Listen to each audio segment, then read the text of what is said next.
No sooner do I put a video out about American plans to annex Canada in 6 to 18 months, brand new bunches of bullshit come up into my internet feed. Oh, the orange pig has said something new today about destroying my country and my future, my inheritance, my freedom, my heritage. Did you not see? I put a video out in which people are talking in the United States that there's a plan to invade Canada in 6 to 18 months. Are you not listening? Are you not paying attention? Do you still want to believe that we're just in this happy fucking world and everything's going to be okay eventually once the bad men stop talking? No, the bad men are not going to stop talking. They are following through with the plan that was called Project 2025. It was written down. It was clear. It was translated to the public. And still, you don't seem to understand that it's happening. And it's driving me crazy, folks. Driving me crazy. We need a military solution in this country like fucking bad now. Anyways, this is some of the new comments this morning. Let's have a look at them right now. Bad news show. Let's go. There it is. This is bad news. My God. Falling out right now. Anything could happen. Get on! Wow. I'll watch the video later. They dry mopping this. Make sure you hit like, share, and subscribe, and tell a friend. I'm Joey, only the Caribou weather dude up here in Wells, British Columbia, 3,953 feet above sea level. That means I am one of the highest people in all of Canada. That's right. Wells, the third highest incorporated town in all of Canada. And the other two are like down in the south. Nobody lives this far north, this high up. You got to be a complete fucking wacko to be here. And that's kind of the truth. Makes us strong. We endure things that most Canadians don't understand up here in the big snow and the long winters and the high mountains. I encourage you all to toughen up right now. And this is why. Okay. So here's a post that was put out yesterday. We need to start arming ourselves, says my friend Earl Peach, and preparing for guerrilla war. I'm trying to communicate that to you people. I'm trying to seriously purvey the danger we are in and how serious we must be about this. Look, there's a red line in where they think it's like basically Highway 7 crosshair. So like Madoc is right on the new border. This is their new border they want to make here. Okay, see this? This is their brand new border. That's what they want. Now, they want Toronto, Hamilton, Buffalo, London, Kingston, Belleville, Ajax, Pickering, Scarborough, the whole horseshoe of shit. You know, the one place in Canada I try to spend the least amount of time now, despite the fact I'm a Maple Leafs and Blue Jays fan. I'm out west because growing up 300 kilometers from the Golden Horseshoe was too much for me. Going to university down there in the Golden Horseshoe was too much for me. Nonetheless, this is where they want to put their brand new line. This is what they want Canada to be from now on. This is the Donald Trump plan. This is the Project 2025 plan. This is what these insane assholes want to bring to us. This is the war they want to have. Are you seeing it yet? Are you getting it? Are you understanding yet the danger we're in? So this has been reflected by Muggsy Margaret to reflect the threats made on the morning of March 11th. But here we can see one thing Muggsy learned over the past few weeks, and it's been a sobering lesson, is that a lot of Americans I know don't actually know what's going on between the U.S. and Canada right now. Hello, Muggsy. Hello. The American public doesn't know what's happening 10 feet across the border. They don't learn about it in school. They don't know European history. They don't know Canadian history. They don't know fucking anything about us. They think we live in igloos. They think it's winter all year round here. Well, it is in Wells, actually. But for the rest of Canada, it's not. We know that. You know that. I know that. They think we're some kind of subhuman fucking hockey-playing monsters, communists and socialists, and they got all kinds of bullshit. And now the Mexican cartels are up there, too, working in Canada. And they can say that, and the American public's like, wow, the Mexican cartels are in Canada. Oh, I guess we better kill them all then. Okay, do you not get it? Do you not get it? This is the language that they are using is the language of warfare. This is what they're trying to do, okay? So, against my better judgment, here's a timeline to explain why we're here and why we're angry, okay, Muggsy? It shouldn't be against your better judgment. This is I don't know you, but I could just guess that this could be the one fucking smart thing you've ever done, for all I know. Okay, because for a lot of people it is. For a lot of people, they're like, wake up in the morning, they're like, wait a second, Americans want to attack us? Holy shit. What? Anyways, so on November 30th, 2018, the United States, Canada, and Mexico finalized a trade agreement. Trump personally negotiated the terms and signs the document. celebrating it as the greatest trade agreement in history. This is important in parentheses. On November 29, 2024, in a face-to-face meeting, Trump threatens the Canadian Prime Minister Justin Trudeau that he will be imposing 25% tariffs, and if Canada wants to avoid that, it should join the U.S. as a state. Fuck you. November 30th, 2024, Trump publicly calls our Prime Minister Governor Trudeau and instructs his staff to only address him as governor going forward. He again suggests that Canada should join the USA. Oh boy. December 3rd, 2024, Trump remarks that he would split Canada into 2 states once and next. So we're not 51, we're 51 and 52. That's if we're actually states. That's if we're not like fucking Puerto Rico. That's if we're ever allowed to vote, because no Republican wants to give Canadians the right to vote, because we would be overwhelmingly Democrat, just like we are, politically, socially. Canada is more liberal than they are conservative. And when I say liberal, you think I'm talking about the Liberal Party, but no, I'm talking about more of a liberal perspective on things, right? So you could probably include the Bloc Québécois in there. The NDP are a liberalist, right? The history of Canadian politics, although conservatism is part of it, even the majority of conservatives are fairly liberal people, red conservatives, which, publicly nothing is organized as red conservatives. Red Tories don't seem to exist publicly anymore. Now it's just these shock troops of insanity and fucking division and anger that Pierre Poilievre and those types and Trump represent. Nonetheless, good red conservatives like Joe Clark, that kind of politics, even I am okay with, I think is what a lot of Canadians most identify with, right? So they're on Canadians are fairly centrist on the whole, right? And when some people talk about the right and the left in this country, there isn't much of a left generally. There is at times. Jagmeet says some leftist things. Certainly Charlie Angus does. But, on the whole, the NDP are not like a revolutionary party. They don't stand for the violent overthrow of the economic system that is having the billionaires run the show. On December 10th, 2024, Trump posts that the majority of Canadians support annexation. The fucking liar. Despite public polling that only 13% of Canadians are assholes. Only 13% of Canadians are assholes and would like this. On December 18th, Trump again falsely states that the majority of Canadians support annexation and that one of his lapdogs, the loser Wayne Gretzky, should have a leadership role in that new scenario. Is that so? Well, just to give you an idea of what people in Ontario think about Wayne Gretzky now, this is from the Ontario, the LCBO, the Liquor Control Board of Ontario, and this is the Wayne Gretzky wines, and this is some of the things it says on the Wayne Gretzky wine, only at $8.95. There you go. So the Wayne Gretzky Cabernet Merlot is a USA wine, actually. It's a Cabernet Merlot. It's sad and two-faced, okay? The Merlot is weak as its namesake's moral fiber, leaves the aftertaste of anything from a modern-day Tim Hortons, paired with boiled raccoon. What's this one say here? We got the Pinot Grigio, weak and backstabbery as it is, $16.95. You can find it at the LCBO in Ontario. The Pinot delights with the notes of elitism and an effluent. Terry Fox would not have used this swill to put out a fire, paired with roasted raccoon. More raccoon. Okay. The Wayne Gretzky Baco Noir, depressing and turncoaty, $16.95. You can get it at the LCBO. This Baco rancid berry flavor offers the hint of a garbage bag used to hold the empties of after-game brews, paired with roast raccoon. Next one, Wayne Gretzky. He's got the Chardonnay. It's acrid and treasonary. This mediocre Ontario Chardonnay reeks of betrayal. Expect hints of moral rot lamented in the casks of vast wealth, paired with barbecued raccoon. Somebody told me lately that Wayne Gretzky was crying. He's so heartbroken by people turning on him that he was crying. Good. Just like we were when you fucking high-stuck Doug Gilmour in the face in Game 6 of Los Angeles Maple Leaf Series in 1993. I was watching it. You drew blood. You should have been in the box for 4-minute double minor. You fucking scum. Instead, 45 seconds later, you score the goal, tie the series, then goes on to have a hat trick in Game 7 against the Leafs. And then the final is LA versus Montreal.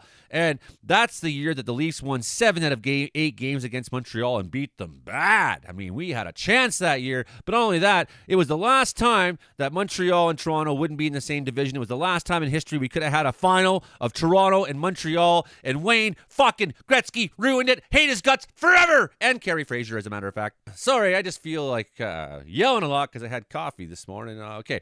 On January 7th, 2025, at a press conference, Trump says he would use economic force to destroy the Canadian economy to annex it. On January 14th, Trump again claims that most Canadians want to be American, despite the fact he's clearly a fucking liar. Only 10% of us now are open to the idea. Only 10% of Canadians deserve to be shot. On January 20th, during his inaugural address, Trump says the U.S. will expand its territory during his second term. Terrifying. January 23rd, at the World Economic Forum, Trump says that Canada can avoid tariffs and economic collapse if it joins the U.S. These are illegal threats that he's making. He says this in front of representatives from most countries in the world. The world saw this. January 24th, Trump, fucking douchebag, publicly states that Canada will become a state. January 31st, 2025, Trump announces the 25% tariff on all Canadian imports to begin the next day. On February 2nd, Trump refers to Canada as its cherished 51st state and said it should join the U.S. to avoid tariffs. On February 3rd, 1 month delay is agreed upon. Trump bows down in terror because he's a fucking wiener, scaredy cat, creep, coward. States that he doesn't think existing border treaties with Canada are valid and needs to be revised. On February 7th, in a closed-door meeting with his cabinet, Prime Minister Trudeau was recorded without his knowledge, telling everyone he believes very strongly that Trump is serious, and he stated his reason for annexation is Canadian resources. On February 9th, in a Super Bowl pregame interview, Trump says he's serious about his threats, calling it a viable consideration for expanding U.S. territory. February 10th, Trump announces an additional 25% tariffs on steel and aluminum imports from Canada will come into effect on March 12th. On February 24th, Trump publicly remarks that whoever signed the USMCA agreement is an idiot. He was the one who signed it! Gah! The American people are like, they have no idea. They're like, oh yeah, he must have been an idiot whoever signed that.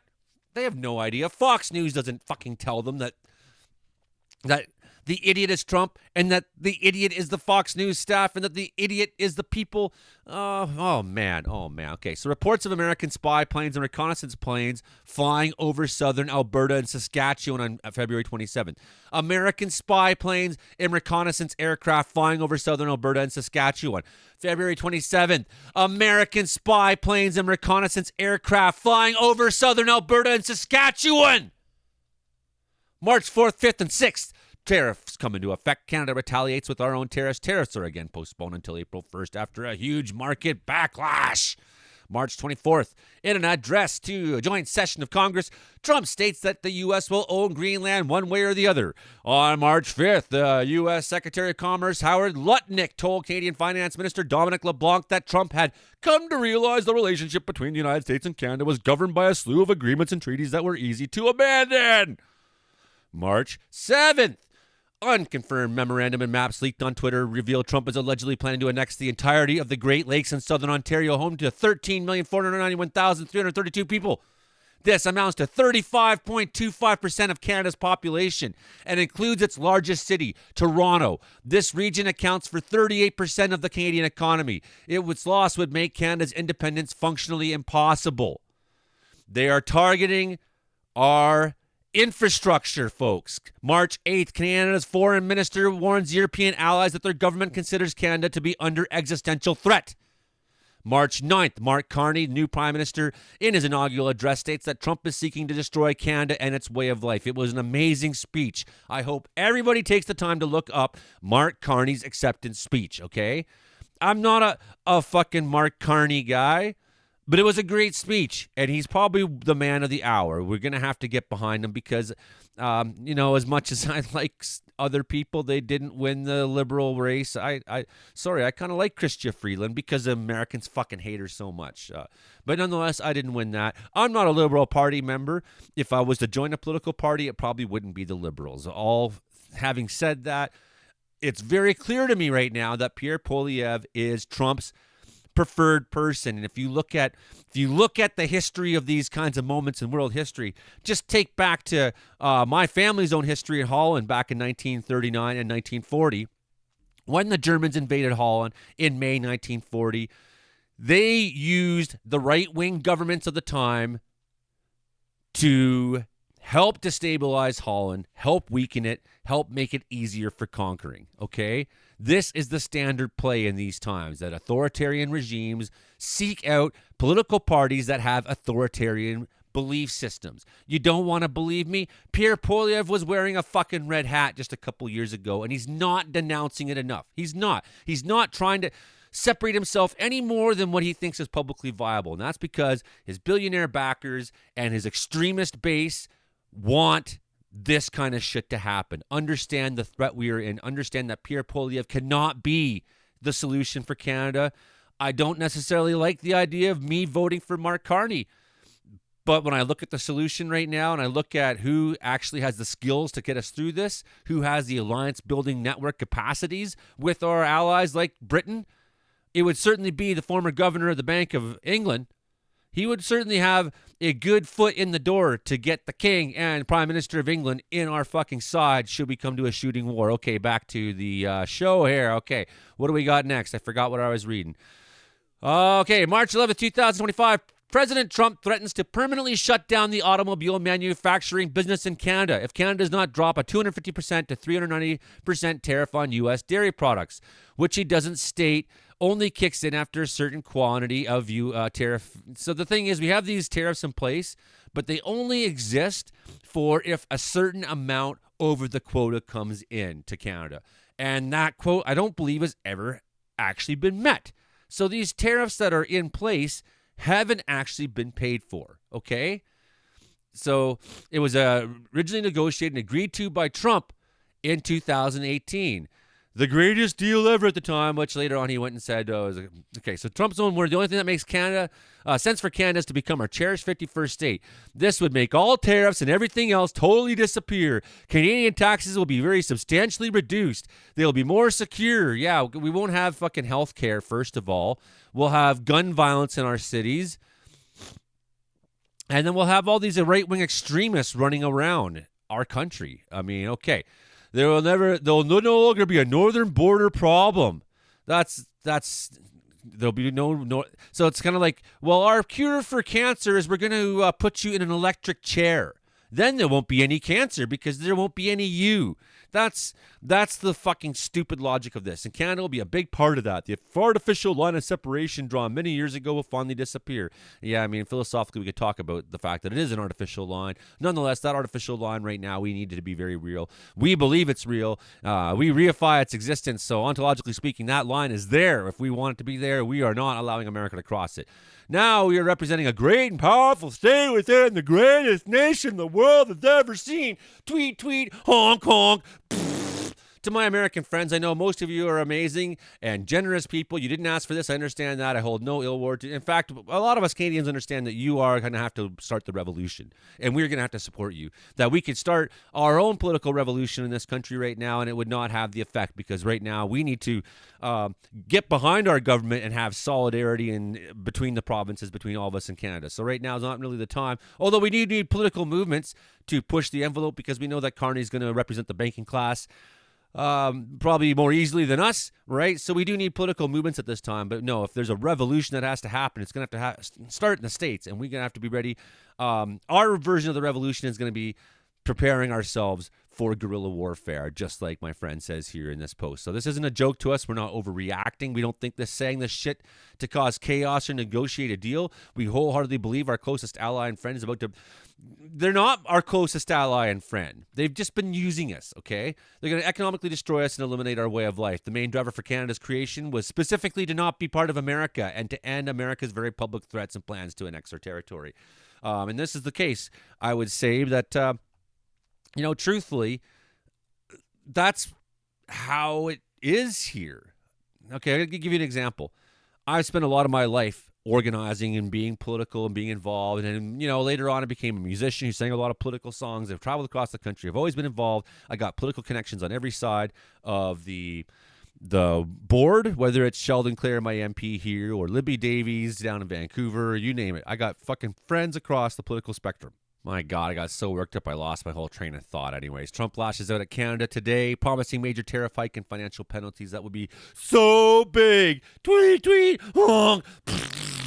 He says he'll double down steel and aluminum tariffs to 50%. Yeah, 50%. Okay.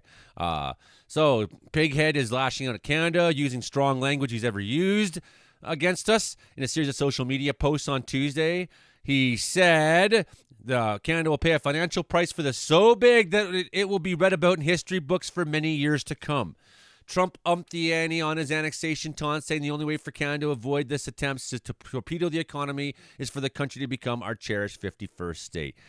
Okay. So what I was trying to get at there when I was rambling for a minute and lost my train of thought was that, there was a time as activists that we were fighting within our country. We're fighting because it's just like, well, this is the world as it is. The world's doing all the thing, but here's where we can affect. We can affect our country. So we fought the government. We went. We protested. We got arrested. We did what we had to do to make changes. In some cases, we were very successful. So it's like now we have this situation where that dynamic for those of us who've been politically radical in the past are having to say, well, we have to get behind the system right now. And it's not something that's feels good to me. It doesn't feel good to me to be like, well, we have to vote and we need to, get together as a country. We need to put money into our military. All that shit makes me very uncomfortable, but it's the reality we're in right now. It's like, it would be the same as if I was similarly a skeptical humanist of my sort that was in Holland in 1940 when my family was getting invaded, and I'd have to look at it and be like, well, despite the fact that I think we need massive sweeping social changes for the future of our planet and the people, clearly right now the main thing is survival. The main thing is survival right now. That's what we have to prepare ourselves for and be ready to engage in. So, as we talk about survival, let's keep that into context. He upped the ante on his annexation taunts today, saying the only way to Canada can avoid this attempt to torpedo our economy is to become our cherished 51st state. You will not cherish us. We absolutely fucking know that for a fact, okay? We have the safest and most beautiful nation anywhere in the world. No, you don't. You don't. Sure, your country's beautiful. Yeah, okay. Is it the safest? No. Fucking people get killed by the tens of thousands by guns every year. Okay, your country's a place where a small infection can mean that your arm has to get fucking cut off. And if you can't afford to get it cut off in the hospital, you'll be there making your own guillotine in the back of the barn, okay? This is a country people sew their own fucking stitches up because they can't afford to go to a doctor to get stitches sewn up. This is the country where 800,000 people are homeless and millions are in prisons. Okay, it's not the safest country in the world. Okay, the U.S. homicide rate, for example, is 4 times higher per capita, according to the recent Canada data. Right? Outgoing Prime Minister Trudeau said last week Trump's tariffs on Canadian goods were first floated as a way to supposedly spur a crackdown on drugs and migrants at the border. It was all bullshit, all of it. He falsely claimed Canada is one of the highest tariffing nations anywhere in the world. Who believes this shit? Of course, the assholes that watch Fox News because they don't watch anything else. All they know is the same rhetoric and narrative that these people keep putting into their heads every fucking day. And this is the problem right now, is that people think, well, it's either you're on this side or you're on that side. Actually, no, there's more than 2 sides. There's a whole variety of shades of gray that is reality, and that these simple fucking headed assholes want to keep you fighting between 2 sides and not realize that actually everything's much more complicated, much more intricate than you want to believe it is, than your simple mind can possibly fucking comprehend. Okay. Ford said Trump promised higher tariffs on steel and aluminum. It will hurt Americans. The U.S. has the capacity to produce 16% of the aluminum they need, said Ford. Noting 60% of the other supply comes from Quebec alone.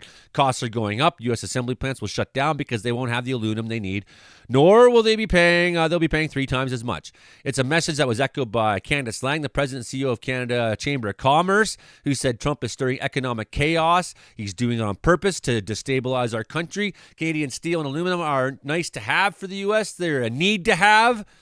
These two Canadian metals are the infrastructure that holds up together American defense, homes, cars, energy, and countless other symbols of security and strength. You take a look at the nickel that comes, the high-quality nickel that comes from Sudbury. The American military just cannot simply fucking exist as a powerhouse without that access to nickel. It's no different than World War II. Why did the Russians need, or not the Russians, sorry, why did the Germans need to take over countries like Sweden and make alliances with Finland? Because they had high quality steel, nickel plating that they needed for tanks, nickel plating they needed for munitions. Okay, this makes us less competitive in huge industries, says Summers. Talking about the tax on metals is an inconceivably bad policy. It's bad for American working people. It's bad for consumers. Terrible for national security. It's creating huge uncertainty. The problem is it creates all this uncertainty and it creates this national security problem. What is the next thing that's going to happen? Say we actually start denying them oil, start denying their electricity, start denying their nickel they need, their aluminum, their metals. What's going to happen? How fast do we start going to an actual invasion if we can really maintain our strength and say, no, we're not bending to you fucking bastards? Okay, Trump's erratic approach to trade and economy has got traders panicking. People like a nice, steady, easy, predictable situation. And right now, everything is fucking blowing up. He refuses to rule out if a recession's possible. Right? This is unbelievable. Trump's metal tariffs inconceivably bad, says USA former secretary. What do we have here? Ford's tax plan for U.S.-bound electricity explained. Okay, let's find out what they're saying here. Premier Doug Ford had threatened. Oh, I got to watch a fucking advertisement first. Fuck off, CBC. You're supposed to be my independent, or you're supposed to be my Canadian broadcaster, and I got to watch a commercial just to. Doesn't my tax pay for this shit? Oh, well. I still like the CBC, even if the video will never play. Okay, fuck it then. Hate to predict things like that, Trump said. He hates to be honest about the truth that he's destroying his country and doing it intentionally so that the billionaires can fill the void in that the political loss, the structural loss to the American governmental system, it'll be replaced by the billionaires, okay? Carney was sworn in. He says he'll keep tariffs on the Americans until they show us respect. And I thought it was fucking great. Everyone stood up and clapped at that point. I was like, hey, well said, man. Carney's been calling for freer internal trade across Canada. He is a banker. I'm going to tell you this. He's going to run the country like a banker would, which is going to be steady and firm and not erratic. And it will favor investment, but it'll probably also favor investment, in terms of growing our country, building it and investing in it directly. So there's things about it that aren't good from a left-wing perspective, but there's things about it that are as well. I think Carney, in that way, is brought the Liberals to the right. He's more towards the Joe Clark Conservatives. Nonetheless, I think also he's sitting kind of in the middle of Canadian politics right now. So it's like if you are on the far right, if you're on the far left, somewhere in the middle is actually this fucking guy, Mark Carney. So Poilievre's trying to condemn the latest trade that cannot be in any way justified, and yet are another betrayal by the president of the long friendship between Canada and the United States. The thing is, no one's listening to you when you talk anymore, Pierre, because everything you say is tainted by the fact that you loved Trump and that you tried to replicate his style of politics, that the very trend of madness that you are on is the same trend of madness they are on. It will lead them to destruction, will lead us to destruction, will lead the world to destruction. So we have to look at this for what it is, These aren't conservative politics that Poilievre's pushing. There's nothing conservative about them. They're politically radical. Conservative politics actually would more mirror, in my mind, Carney right now. So do not mistake our kindness for weakness. Actually, it's not your kindness, because you don't have any, Poilievre, that we mistake for weakness. It's the fact that you've been a career politician. You probably couldn't fucking split a piece of wood if you tried. Certainly don't know how to start a chainsaw. You don't know how to fucking put on steel-toed boots. You're a useless, weenie, city fuck with no actual skills or talent, besides just talking shit and knocking people down all the time. Do I think that Pierre Poilievre has a solution for where Canada needs to go in the future? No. A guy who simply exists to destroy, to tear down, to criticize and cut up. That's what Pierre Poilievre is. He doesn't have strategic, fiscal, or social or military policy or anything like that he doesn't bring any agenda, which you can say, hey, look, this is our plan for the future. He has no fucking plan for the future, okay? Nonetheless, it's bad for American working people, says Pierre. It's bad for American consumers, terrible for American national security, and creating huge uncertainty in the markets. Yep. Okay. So the stock markets are in tailspin right now. Everything is just getting bad, okay? It's just getting bad. So Carney will take the reins of power. He'll get sworn in sometime later this week, and I'm pretty sure he'll call an election very, very quickly because that's the only path to legitimacy that his government has. I don't think we're going to see like a Daniel Smith thing. And I got to remind you people were going on to me like, well, how is it fair that Mark Carney's the prime minister? And then I said, like, how is it different than when Kim Campbell became prime minister? And the response, and I'm not picking on you right now, Brandon, the response was like, well, that was before my parents were born. I'm like, no, it fucking wasn't. The fact that you need to understand history to understand where we are and where we're going, right? And if you don't understand history, some asshole like Pierre Poilievre can say anything and you'll say, well, that sounds reasonable. And you don't have anything with which to base your perspective on, okay? Kim Campbell was in 1993. I was 14 years old. I remember it quite well. She was useless.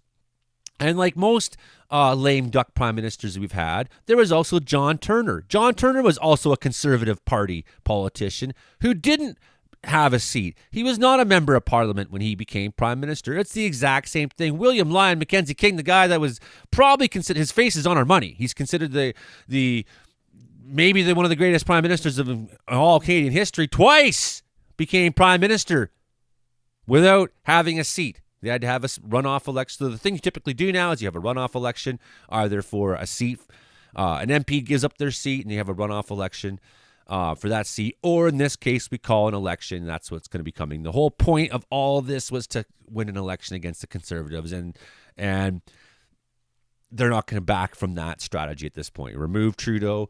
They pick Carney because he's not related to Trudeau. He's not part of the Trudeau cabinet. What do you people want? So the Liberals make a clear move. Okay, we'll go this way. We'll distance ourselves from the Trudeau era. People don't like it. It's politically untenable. Fine. We'll give you what you want. And then people are like, oh, Carney's not elected. Yeah, you fucking morons. This is because of you that we have him in. Because you hate the Liberal Party so much that they have to find someone that can A, politically do the job, and B, isn't tainted by the Trudeau era. Okay, I digress. I carry on. But see the actual danger we're in right now, okay? See the actual danger we're in. I'm begging you to, if you're at the political level, we need a military plan now. We need a defense plan, a civil defense plan. We need to start talking about this openly. We need to start organizing militias in our communities. Canadian forces approved militias. I'm not saying, because we can't just have partisans running around. Partisans get shot. We need the rules of war to apply, should the rules of war need to apply in the future. We need our communities to start organizing and preparing. And we're not just talking fire season evacuation plans now. Consider the fact that the bombs might fall on your town someday, sooner than later, in 6 to 18 months, some sources say. Okay, Joey on the Caribbean Weather Dude YouTube channel. Trying my best to keep you informed today, but I am just losing my mind by how fucked up everything's becoming. It's the 21st century, and people still don't seem to get it. Going back to that discussion on Carney becoming prime minister without being voted in, you know who also in Canadian politics became a party leader and then in that way, and at that time became leader of a whole province? And people say, well, that's not the same thing. It is, though. It's the parliamentary democratic process. At the federal level and at the provincial level, it's the exact same system. So when Daniel Smith came in there, I don't remember what it was. It's 168 days or something. She's the longest person to ever have sat as a premier or a prime minister without having been voted in. Daniel fucking Smith. Okay? You weren't shouting about that, were you? You weren't going, oh my God, and here's Danielle Smith, and she's saying this right now. She's pointing at fucking Carney and saying he wasn't voted in. This is a tragedy. And she did the exact same thing! Ah! And you eat it up, and you eat it up, and you eat it up, and you say, oh my God, she's right! And you totally miss the fact that she did the same fucking thing. Okay? This isn't ancient history. There's no sin against Canadian parliamentary democracy going on. The same shit happens in Germany or in the UK all the time or in France, other countries that share parliamentary democratic systems like ours. If you don't understand how our parliamentary democratic system works, go back to grade 6 and find out for yourself. Hit like, share, subscribe. See you next time. Bye.